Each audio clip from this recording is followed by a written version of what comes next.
এরপরে প্রশ্ন হলো, জানাজা নামাজে সিজদা দেওয়া হয় না কেন? গুরুত্বপূর্ণ প্রশ্ন। জানাজা নামাজ, এটাতে রুকু আছে, সিজদা আছে, তাহলে কেমন নামাজ এটা? রুকুও নাই, সিজদাও নেই, বৈঠকও নাই, শুধু দাঁড়ানো আছে। তো এই প্রশ্নের উত্তর হলো, মূলত জানাজা নামাজ এটা কোনো আসল পূর্ণাঙ্গ কোনো নামাজ না। এটা মূলত একটা দোয়ার আয়োজন।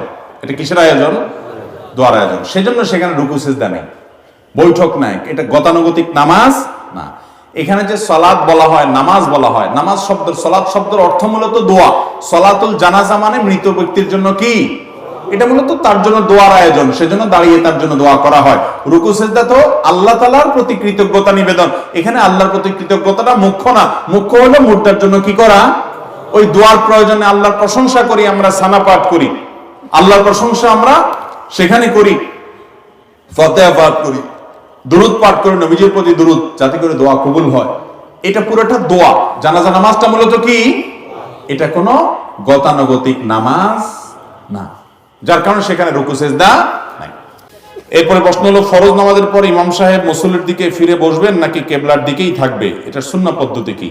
দেখুন, বুখারীর একটা বর্ণনা সামরা ইবনে জুনদুব রাদিয়াল্লাহু আনহু থেকে বর্ণিত হয়েছে। তিনি বলেছেন যে নবী করিম সাল্লাল্লাহু আলাইহি ওয়াসাল্লাম যে কোনো নামাজ যখন পড়তেন, ইদা সাল্লা সালাতান, নবী সাল্লাল্লাহু আলাইহি ওয়াসাল্লাম যখনই কোনো নামাজ পড়তেন, আকবালা আলাইনা বিওয়াজহিহি, তখন আমাদের দিকে তিনি ফিরে বসতেন প্রত্যেক নামাজের পর।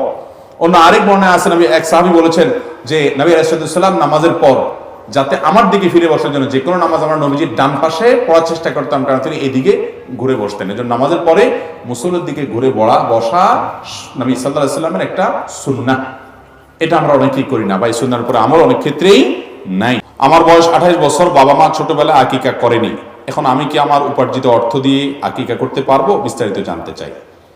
এরকম আছে অনেক ফ্যামিলিতে, বাবা মার তখন সামর্থ্য ছিল না, বা তারা বুঝেন নাই, আকিকা করেন নাই। আল্লাহ তাআলা ছেলেকে এখন সামর্থ্য দিয়েছেন, মেয়েকে এখন সামর্থ্য দিয়েছেন, সন্তান বড় হয়েছে, এখন তারা নিজের আকিকা নিজে করতে চাচ্ছেন। পারবেন কিনা? উত্তর হলো পারবেন।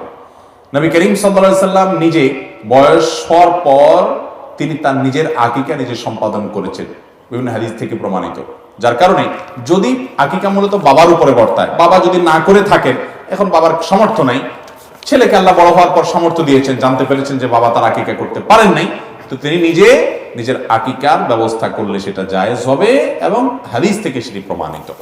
এরপরে প্রশ্ন হলো, স্ত্রী সহবাস করার পর ফরজ গোসল না করে মুরগি জবাই করা যাবে কিনা? যাবে, কোনো অসুবিধা নেই। ফরজ গোসল করা ছাড়া হাঁস, মুরগি, গরু, ছাগল এগুলো জবাই করতে কোনো অসুবিধা। ফরজ গোসল দ্রুততার সাথে করে ফেলাই ভালো। কোনো কারণে যদি মনে হয় যে এখন গোসল করব না, নামাজের আরো বাকি আছে, 1 ঘন্টা 2 ঘন্টা আরো পরে করব, তাহলে আপনি এই ফাঁকে অন্যান্য কাজ করতে পারবেন, করলে গুনাহ হবে না। তবে উত্তম হলো ওযু করে নিয়ে তারপর অন্যান্য কাজ করা। যদি ওযু না করেও করেন, তাতেও মুরগি খাওয়া হালাল হবে, জবে হালাল হয়ে যাবে, কোনো অসুবিধা হবে না। আমাদের দেশে মহিলাদের ব্যাপারে ফতোয়া দেওয়া হয় যে মহিলারা গোসল ফরজ হলে ঘরের কোনো কাজ করতে পারবে না, বাচ্চারা দুধ খাওয়াতে পারবে না। বোগাস কথা, ভিত্তিহীন কথা। এটা মহিলার পুরুষের জন্য আলাদা কোনো পার্থক্য। গোসল ফরজ হলে দেরি না করে তাড়াতাড়ি গোসল করে ফেলা উত্তম, মহিলার জন্য পুরুষের জন্য সমান কথা।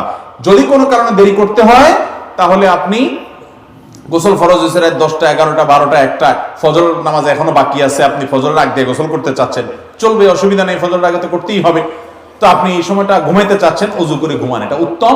যদি ওযু করা ছাড়াও গুনাহ হবে না, এটা জাস্ট উত্তম অনুত্তমের ব্যাপার। অতএব মুরগি জবাই করলে সে মুরগি খাওয়া হালাল হবে, হাঁস জবাই করতে পারেন, তাতে জবাই হয়ে যাবে, কোনো অসুবিধা নাই।